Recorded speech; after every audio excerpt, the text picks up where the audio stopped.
কোরআনে কারিমে আল্লাহ সুবহানাহু ওয়া তাআলা যুগে যুগে বিভিন্ন নবী রাসূল এবং নেককারদের অনেক দোয়াকে উল্লেখ করেছেন। সে সমস্ত দোয়া আল্লাহ সুবহানাহু ওয়া তাআলার কাছে পছন্দ হয়েছে, সেজন্য আল্লাহ সুবহানাহু ওয়া তাআলা সেগুলোকে কোরআনের অংশ করে দিয়েছেন। আর সেসব দোয়া থেকে আজ এমন 3টি দোয়া আপনাদের সঙ্গে শেয়ার করতে চাই, যেই 3টি দোয়া আল্লাহর 3জন নবী আল্লাহর কাছে 3টি পৃথক সময়ে পেশ করেছিলেন, এবং সেই 3টি দোয়া উল্লেখ করার পর আল্লাহ সুবহানাহু ওয়া তাআলা কোরআনে কারিমে আমাদেরকে জানিয়ে দিয়েছেন যে তার প্রত্যেকটি দোয়াকে আল্লাহ সুবহানাহু ওয়া তাআলা সঙ্গে সঙ্গে কবুল করেছেন, মঞ্জুর করেছেন। মজার বিষয় হলো, সেই দোয়াগুলোর প্রত্যেকটি দোয়া হলো একেবারে জীবন ঘনিষ্ঠ, আমাদের জন্য অত্যন্ত প্রয়োজনীয়, নিত্যদিনের প্রয়োজন যে সমস্ত দোয়া, সেসব দোয়াগুলোর ভিতরে এই দোয়াগুলো রয়েছে। আর সেই 3টি দোয়ার প্রথম দোয়াটি হলো আইয়ুব আলাইহিস সালামের দোয়া। তিনি দুরারোগ্য ব্যাধি থেকে আল্লাহর কাছে দোয়া করেছিলেন একটি নির্দিষ্ট ভাষায়। আল্লাহ সে ভাষা উল্লেখ করেছেন, দোয়ার সে কথাগুলো আল্লাহ উল্লেখ করেছেন, এবং এও জানিয়ে দিয়েছেন যে আল্লাহ তাকে দুরারোগ্য ব্যাধি থেকে মুক্তি দান করেছেন। অর্থাৎ এই দোয়া আল্লাহর কাছে গৃহীত, মকবুল, মঞ্জুরকৃত দোয়া, এটা আল্লাহ তাআলা জানিয়ে দিয়েছেন আমাদেরকে। দ্বিতীয় দোয়াটি ছিল বিপদ আপদ থেকে মুক্তি লাভের জন্য, আর সেটি করেছিলেন আল্লাহ নবী ইউনুস আলাইহিস সালাম। মাছের পেটে গিয়ে তিনি দোয়া করেছিলেন, আল্লাহ সুবহানাহু ওয়া তাআলার কাছে সেটা খুব পছন্দ হয়েছে, এবং আল্লাহ তাআলা আমাদেরকে জানিয়ে দিয়েছেন যে সেই দোয়ার পরে আল্লাহ তাআলা তাকে বিপদ থেকে উদ্ধার করে দিয়েছেন। আর 3 নম্বর যে দোয়াটি, সেটি হলো আল্লাহ নবী জাকারিয়া আলাইহিস সালামের, তিনি নিঃসন্তান হওয়ার যে সমস্যা, এই সমস্যার, সন্তানহীনতার সমস্যা দূর করার জন্য আল্লাহর কাছে দোয়া করেছিলেন, আর আল্লাহ সুবহানাহু ওয়া তাআলা সেই দোয়া কবুল এবং মঞ্জুর করেছেন, আমাদেরকে জানিয়ে দিয়েছেন যে সঙ্গে সঙ্গে তাকে সুসংবাদ দেওয়া হয়েছে একটি নেক সন্তানের। সম্মানিত ভাই বন্ধুগণ, আসুন এবার জেনে নেই সেই দোয়াগুলোর ভাষা কি ছিল।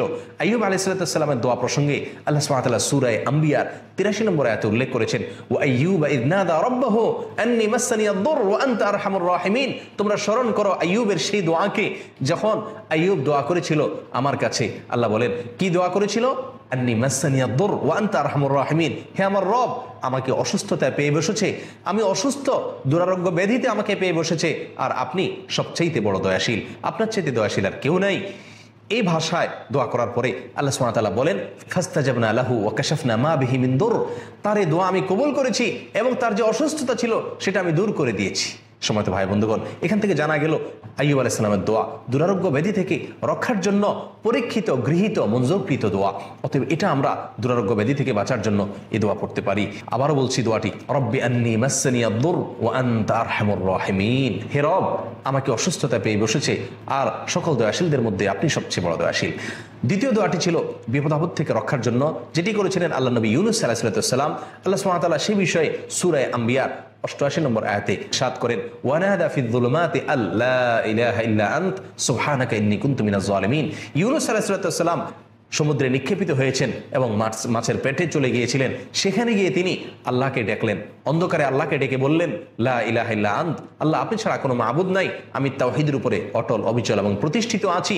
সুবহানাক, আপনি পবিত্র, আপনি আমাকে যে এই অবস্থায় নিপতিত করেছেন, এক্ষেত্রে আপনার কোনো দায় নেই আল্লাহ। ইন্নী কুনতু মিনাজ জালিমিন, বরং আমি অপরাধী, আমি জালেম ছিলাম, নিজের প্রতি নিজে অবিচার করেছিলাম, আর সেজন্য আপনি আমাকে এই কষ্টের মুখে নিপতিত করেছেন। আল্লাহ সুবহানাহু ওয়া তাআলা ইউনুস আলাইহিস সালামের এই দোয়া উল্লেখ করার পরে 89 নম্বর আয়াতের শুরুতে আল্লাহ সুবহানাহু ওয়া তাআলা বলেন, ফাস্তাজাবনা লাহু ওয়া নাজ্জাইনাহু মিনাল গাম। আল্লাহ সুবহানাহু ওয়া তাআলা বলেন, আমি সঙ্গে সঙ্গে তার দোয়া কবুল করেছি এবং পেরেশানি থেকে তাকে আমি মুক্তি দান করেছি। এবং এখানেই শেষ নয়, আল্লাহ বলেন, ওয়া কাযালিকা নুনজিল মুমিনিন, আর একইভাবে ঈমানদারদেরকে যুগে যুগে তাদের বিপদ আপদ, পেরেশানি এবং মুসিবত থেকে আমি উদ্ধার করবো। এভাবে তারাও যদি আমার কাছে এভাবে কায় মনোবাক্যে এই দোয়া করে, আমি তাদেরকে উদ্ধার করব। এই জন্য নবী সাল্লাল্লাহু আলাইহি ওয়াসাল্লাম হাদিসে ইউনুস আলাইহিস সালামের এই দোয়াকে বিপদ আপদ থেকে উদ্ধারের জন্য বেশি বেশি পড়ার জন্য নির্দেশ করেছেন, নির্দেশনা দিয়েছেন। সম্মানিত ভাই বন্ধুগণ, 3 নম্বর পরীক্ষিত, মকবুল এবং মঞ্জুরকৃত দোয়া হলো জাকারিয়া আলাইহিস সালামের একটি দোয়া, যে দোয়া আল্লাহ সুবহানাহু ওয়া তাআলা সূরা আম্বিয়ার 90 নম্বর আয়াতে উল্লেখ করেছেন, ওয়া জাকারিয়া ইয নাদা রাব্বাহু রব্বি লা তাযারনি ফারদা ওয়া আনতা খায়রুল ওয়ারিসিন।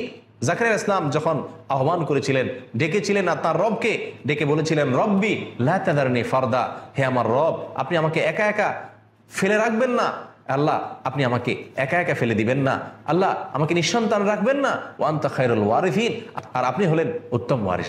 আল্লাহ সুবহানাহু ওয়া তাআলা বলেন, ফাস্তাজাবনা লাহু ওয়া ওয়াহাবনা লাহু ইয়াহইয়া ওয়া আসলাহনা লাহু যাওজা, আমি তার দোয়া কবুল করেছি, মঞ্জুর করেছি তার এই দোয়া, এবং তাকে ইয়াহিয়া নামক সন্তান দান করেছি, এবং তার স্ত্রীর যে সমস্যা, অসুস্থতা ছিল সেটা আমি সুস্থ করে দিয়েছি, সেই অসুস্থতা দূর করে দিয়েছি। সম্মানিত বন্ধুগণ, জাকারিয়া আলাইহিস সালামের এই দোয়া আল্লাহ সুবহানাহু ওয়া তাআলা কবুল করেছেন, আর এটা ছিল নিঃসন্তান হওয়ার সমস্যা দূর হওয়ার জন্য।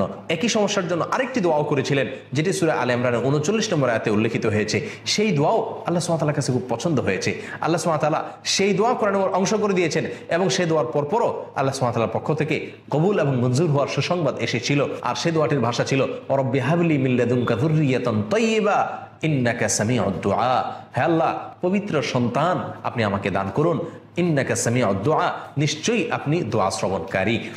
এই দোয়া পাঠ করার পরে আল্লাহ সুবহানাহু ওয়া তাআলা ফেরেশতা পাঠিয়ে দিয়েছিলেন। তিনি নামাজ পড়ছিলেন মেহরাবে, আল্লাহর ফেরেশতারা এসে তাকে ইয়াহিয়া নামক সন্তানের সুসংবাদ আল্লাহ সুবহানাহু ওয়া তাআলার পক্ষ থেকে তারা দান করেছিলেন। প্রিয় ভাই বন্ধুগণ, তাহলে আমাদের জীবনের গুরুত্বপূর্ণ 3টি চাওয়া পূরণের জন্য আল্লাহর 3জন নবীর পরীক্ষিত 3টি দোয়াকে আমরা ব্যবহার করতে পারি, এবং সেই দোয়ায় আল্লাহর কাছে সেই দোয়া দ্বারা আমরা দোয়া করতে পারি, প্রার্থনা করতে পারি। তাহলে সেই দোয়াগুলো কবুল হওয়ার সম্ভাবনা অনেক বেশি থাকবে। তবে মনে রাখতে হবে, দোয়ার বেসিক শর্ত অবশ্যই পূরণ করতে হবে, আর দোয়ার অন্যতম প্রধান শর্ত হলো হালাল উপার্জন হওয়া। আল্লাহ সুবহানাহু ওয়া তাআলা আমাদের সকলকে তৌফিক দান করুন। জাযাকুমুল্লাহ ওয়া আখিরু দাওয়ানা আলহামদুলিল্লাহ।